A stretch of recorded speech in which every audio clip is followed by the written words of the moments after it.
हिंदुत्व के मुद्दे पर भारतीय जनता पार्टी ने एनसीपी प्रमुख शरद पवार को घेरा है और बात यहां तक पहुंच गई कि शरद पवार को अपनी सफाई में काफी बड़ी बड़ी बातें कहनी पड़ी। दरअसल एनसीपी प्रमुख शरद पवार बीते दिनों एक मंदिर गए, लेकिन मंदिर के भीतर नहीं गए, बाहर से ही वापस लौट कर आ गए।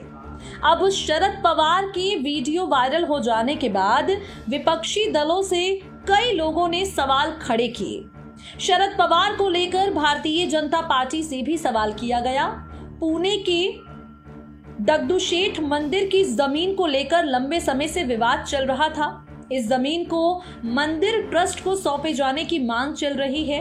एनसीपी नेता शरद पवार जमीन का निरीक्षण करने पहुंचे। उन्होंने मंदिर परिसर में प्रवेश नहीं किया, बाहर से ही दर्शन करके चले गए। मंदिर के अंदर शरद पवार के ना जाने पर भारतीय जनता पार्टी ने सवाल उठाए और जब बीजेपी ने सवाल किए तब पार्टी की पुणे इकाई के अध्यक्ष प्रशांत जगपात सामने आ गए और प्रशांत जगपात ने शरद पवार का पक्ष सबके सामने रखा।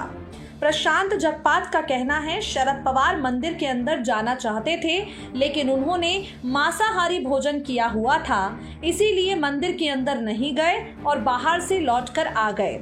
इस संबंध में राज्य के उप मुख्यमंत्री अजित पवार से सवाल किया गया तो अजित पवार ने कहा, इस तरह के सवाल क्यों पूछे जा रहे हैं? अगर वो दर्शन करने जाते हैं तो सवाल पूछे जाते हैं, अगर नहीं तो उन्हें नास्तिक कहा जाता है। बाहर से दर्शन करने में आखिर बुराई क्या है? कुल मिलाकर अब बात ये निकलकर सामने आती है कि महाराष्ट्र में भाजपा सरकार बनाने के लिए जद्दोजहद जो बीते करीब 2 से 3 सालों से कर रही है, अब भारतीय जनता पार्टी हिंदुत्व और मंदिर के मुद्दे पर महाराष्ट्र में राजनीति कर रही है और शरद पवार भी इसका शिकार हो गए हैं। नेक्स्ट 9 न्यूज रूम की रिपोर्ट।